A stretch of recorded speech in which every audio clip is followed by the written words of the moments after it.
Lot of ground in the last segment. Yeah. We touched on a little sports. We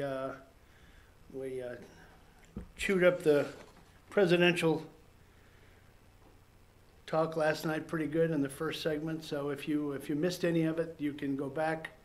You can go back on FYNTV and you can rewind that whole thing and catch us again if you'd like. So. What do you got for us? Well, we're going international, right? Yeah, but before I do that, I just want to follow up with Rashida Tlaib. Oh, boy. But anyway, this is something James Wood, the actor, wrote. That's the representative out of Detroit that we talked about. Again, and then there's a statement he released yesterday, I think it was. She lied about living in Detroit. She used her father's house address. She never lived in Detroit. She lived in Dearborn, which is outside of Detroit. Her father verified this. You must live in the district you're running in to represent. He's demanding an investigation. Full list of campaign contributions, who donated to her, Soros. Since she's supposed to have ties to terrorist organizations such as Hamas. She's an anti-Semite. She's a big supporter of BDS, that's boycott, divest, and sanction Israel. Yeah, she took some heat over that too, didn't she? Yes, with her anti-Semitic comments? Yeah. Her words and actions are unprofessional, to say the least, using profanity and hate-filled rhetoric against our country and our president. She's a danger to our sovereignty, a detriment to society of this country, and is unfit to serve in any capacity with our government. There you go, folks. Good old James Woods. Yeah. Tells it like it is. So we're going to talk a little bit about China. Where are we with China? Trade talk's still going on. Trade talk's still going on. I just want to do a little bit more background because, China's been doing some of these shenanigans for quite a while. I mean, I lived in Asia and visited China when it was all bicycles, and it's obviously changed a whole lot, and it's become much more of a market economy. But did you do much business with them? Yeah, I ended up setting up a joint venture in China in my second tour over there, in the mid-'90s. So, yeah, well, for the company I was working for, it's the first investment they made in China. Yeah. And that was dry storage?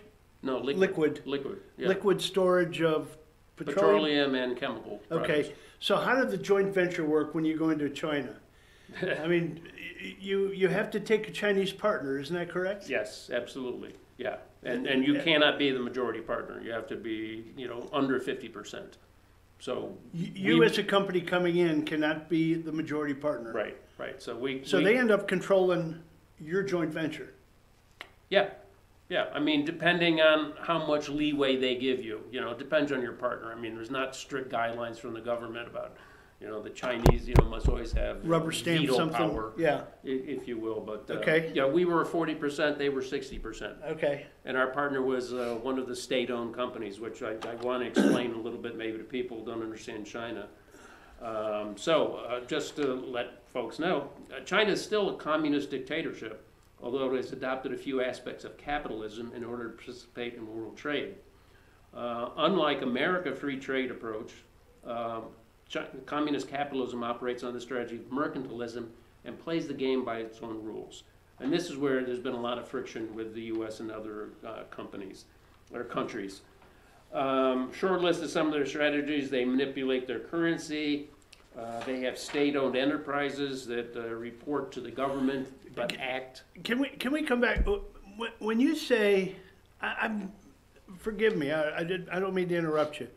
When they manipulate their currency, can you just explain that a little bit for the folks, what they actually do? Well, they ensure that the exchange rate for the renminbi, their currency, is kept artificially low so it benefits their exporters. Okay, all right. So that means, whatever they're paying for, whatever companies that want to export from them, they're paying for in renminbi that are much more valuable to the Chinese than, the U.S. dollar equivalent. Okay. So that's artificially kept low. So that is how they manipulate their currency, which Trump has been saying well before he was president. Yeah, a lot of people have been saying it. Yeah. But no one's done anything about it. Right. Right. Okay. And part of the reason is so many companies, American and otherwise, view China as such a huge market. Right. And essentially, You're afraid of them. Well, they see it as a great big market. I mean, this was back in the 80s. Everyone, we got to get into China. You know, we're 1.2 billion people. Yeah. You know, how can you ignore that market? Right. Well, the point is, I mean, it is a market for some things that foreign companies can sell into China, but they're primarily an exporting market. They're not an importing market. So a lot of companies have gone there to build things to ship to the world. So that's the trade imbalance. Exactly. Okay. Exactly. All right. So state-owned enterprises, a lot of the companies over there, again, are owned by the state, report to the state, do what the state wants, and not talked about. Technology theft, this has been a big thing with the U.S. intellectual property. They try to get companies that come in there. Apple, perfect example. Yeah, as a precursor, as a prerequisite to invest in China with a factory, you have to say, okay, you know, we want your technology. You have to tell it to us or share it with us over some period of time. And again, these companies are going in there and not having a majority role. It just doesn't happen in China. And Bill Clinton got them into the World Trade Organization back, 15 years ago. And part of the deal with the World Trade Organization is they had to, adopt international norms and things like that. And they've just totally ignored that. So that's another thing that really upsets They slow walk everything. Yeah. That they don't want to do. Yeah, yeah. So the U.S. For years has chosen dialogue, diplomacy, and collision avoidance over enforcement. So that's why things have really drifted to where they are today. And you have to remember, going back to China is communist capitalism. Mao Zedong, one of the previous leaders, said, "Communism is not love. Communism is a hammer which we'll use to crush the enemy." And a sickle. So think about that, folks. They haven't walked away from communism. I mean, they still think it's really part of what they are all about. And they now have something. They had a program called the String of Pearls, which was a bunch of investments in foreign countries. That's now been replaced by the Belt and Road Initiative. And the Belt and Road is sort of a belt that goes through China into Europe, and then the road is the foreign investment in Asia and Southeast Asia and the Near East, India, making investments in impoverished economies, but to the point where they have an influence. So they've done this very effectively in Africa, for example. Exactly. They are in numerous countries in Africa where Americans won't go, can't be paid to go, because they're somewhat sort of, rough countries. There's danger to the workers and this and that and the other thing. But they go into the impoverished countries, Mm-hmm. offer them, for instance, infrastructure. Yeah, because oftentimes it's they want to get the natural resources out of that country. And they say, okay, we'll come in, we'll build the railroad, we'll build the road to get to a port, we'll build the ports. And in fact, they have lent money with strings attached to a number of African ports, to the point where in Kenya, they might be taking over the port of Mombasa because they've defaulted on their loan agreements. So you're going to have the Chinese running a port in Kenya, a totally different country. And they are going to set up their first naval marine base in Djibouti, which is in eastern Africa, right near the entrance to the Arabian Gulf, for more or less the same reasons. So I just wanted to bring this out to let everybody know China is a force to be reckoned with. I mean, militarily, they're way behind us. I think some of the things everybody talks about with them militarily, they're not anywhere near the stage or status or degree of preparation that the U.S. is. But they have a plan to get there, and the Chinese, based on their history, take a very long-term view. So I think what we can outweight you. Yeah, I think what Trump is doing with China, just on the trade and getting some of these issues rectified, is very important, very strategic for this country and the rest of the world. So, however, they did land on the dark side of the moon, yeah, allegedly. Not quite sure what that's all about. Yeah. Anyway, So how does this all interplay with the trade deal? What we want to do is we want a revision on them being able to. Intellectual property, I mean, we want intellectual property protected. We don't want it stolen. We'd like to see them allow, if not majority foreign direct investment, at least that you be equal partners, so 50-50 versus 49-51 or worse. I think they would like to see them be more transparent on their currency manipulation. And I mentioned state-owned enterprises. The People's Liberation Army, PLA, which is the large fighting force that they have, they are involved with a lot of these state-owned enterprises. So the People's Liberation Army has some of these investments in Africa and in Indonesia. Is that how they fund the military? Well, not so much how they fund the military. The military does get some of the intake Right. from these investments, but it's, according to them, they don't want to do the U.S. model having 30,000 troops in South Korea. They don't want to have to put a big military garrison in Africa, for example. But they do want to protect their people in these countries where, from time to time there's going to be maybe terroristic issues or things like that. Some kind of an uprising. Yeah. So they want to keep it kind of on a minimalist basis. But getting back to the trade negotiations, I think the other thing that's sort of the elephant in the room is North Korea. That the U.S.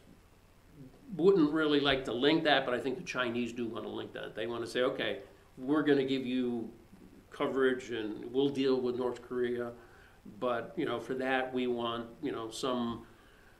Don't give us a hard press on all these other issues with pure trade, and we'll do North Korea for you. So, the Chinese are great negotiators. I mean, they really negotiate well, and they typically get what they want. Again, taking a long view. So it's going to be very interesting to see what comes out of the trade talks, and again, with the background of North Korea also being. So they've got a reason then to slow walk if they're getting huge pushback from Trump and the Trump administration and the Secretary of State. The longer they can wait it out. Yeah, and in many ways they can. Although their economy is contracting now, and the one thing the Chinese want is to keep people employed. They have this concept I've said before of iron rice bowl, which essentially means if people have jobs and are working and eating, they're not going to have much time or inclination for political unrest. So keep the people eating and employed. They're going to be tired, but they're not going to get to the streets to demonstrate against the government. Isn't there something about this is totally unrelated to what you just said, but in China, aren't there? Didn't I see or read where they've got these huge ghost towns? Yeah, and part of all the buildup prior to the Beijing Olympics and all that, they went on a massive building spree. And nationwide, yeah. And you have to remember, I mean, there's 15 or 16 cities in China that have 10 million people or more. I mean, they got numbers, folks.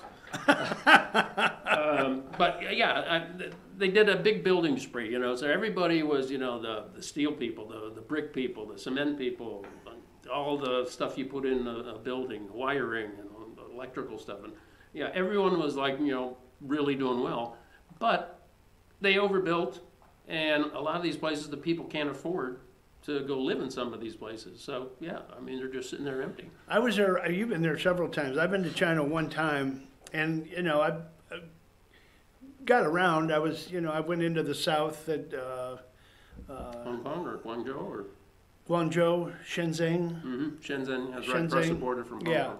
I was there, and I mean, that was like the new frontier. I mean, they were going and blowing. Yeah. And I will never forget driving. And literally, we drove for an hour and nothing seemed to change.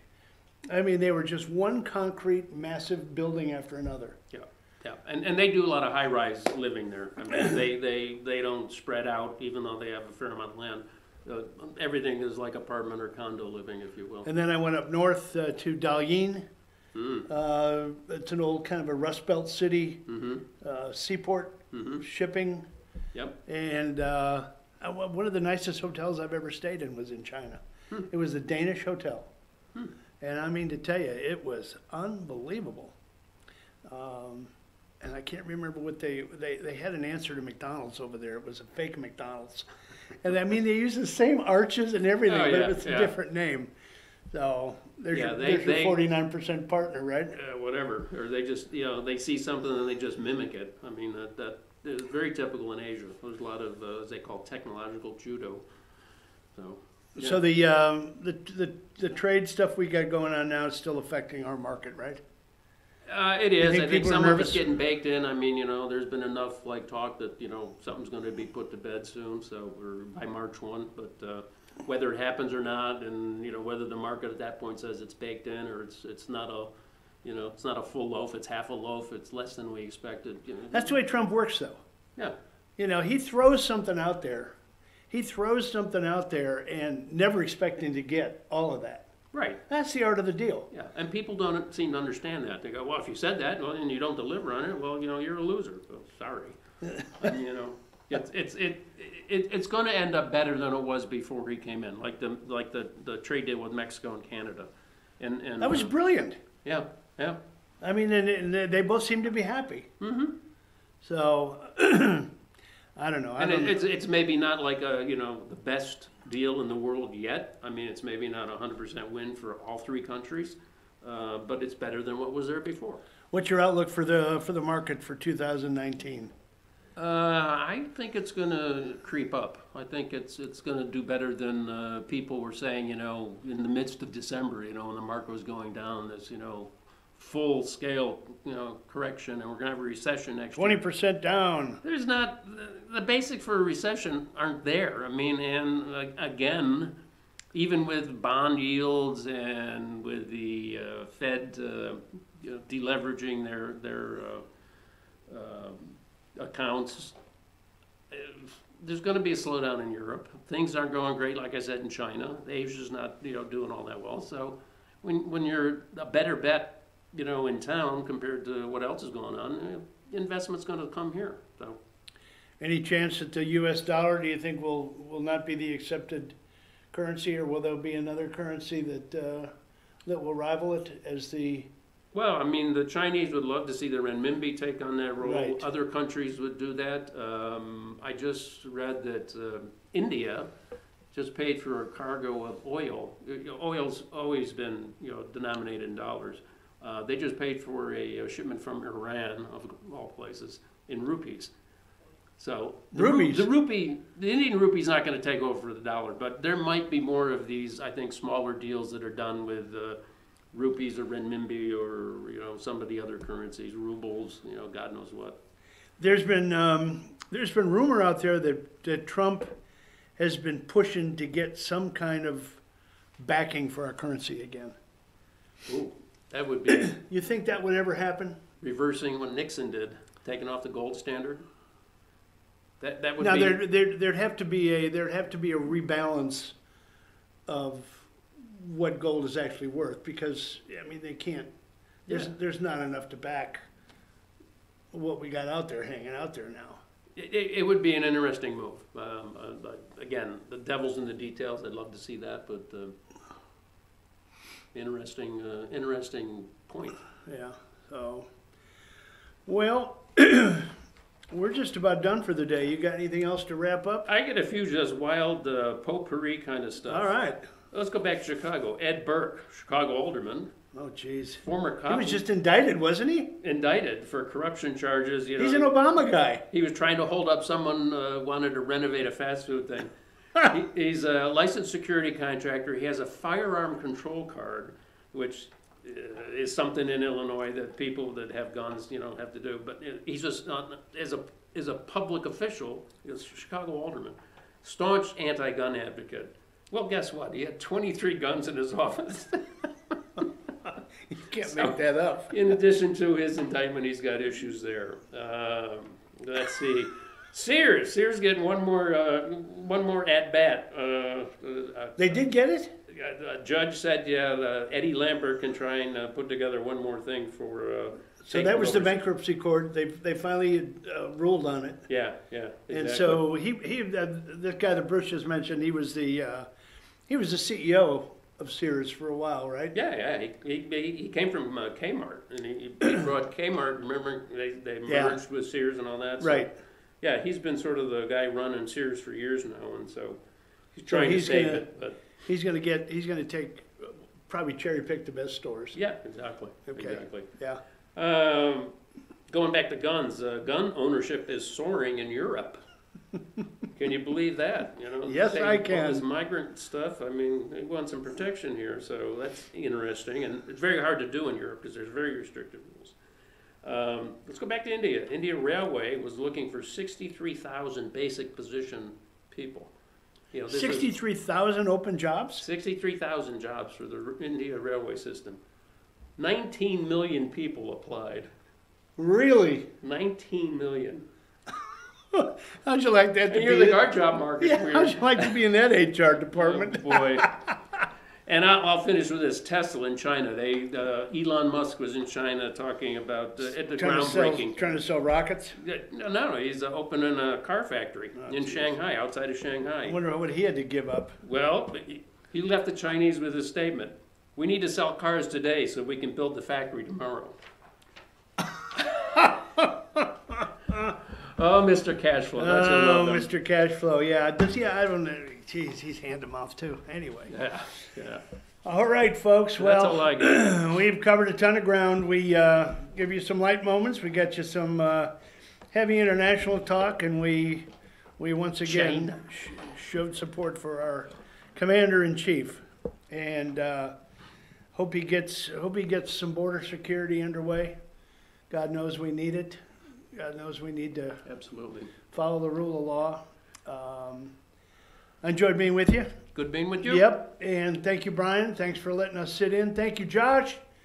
Josh, you're the man, you're the myth, you're the legend back there, the man behind the glass. He had a tough night last night. He's got to get some sleep. I think, Josh, I'll tell you what, I'm going to be commander-in-chief here at the FYN for the next 5 minutes. As soon as we get off the air, you go home and go to sleep, okay? Tell him I told you it was okay. Anyway, thanks for watching, those of you who are regulars. We appreciate it. Congratulations to our friends Keith and Joanne. They got married last week. We went to the wedding. Yeah. Yeah, they're down in Florida, I think. So they might be watching this morning, but if they are, congratulations. Safe travels. And we look forward to seeing you on Friday at our friends at Circuit World. And that's all we've got. So we are out of here. Honey, I'm on my way home.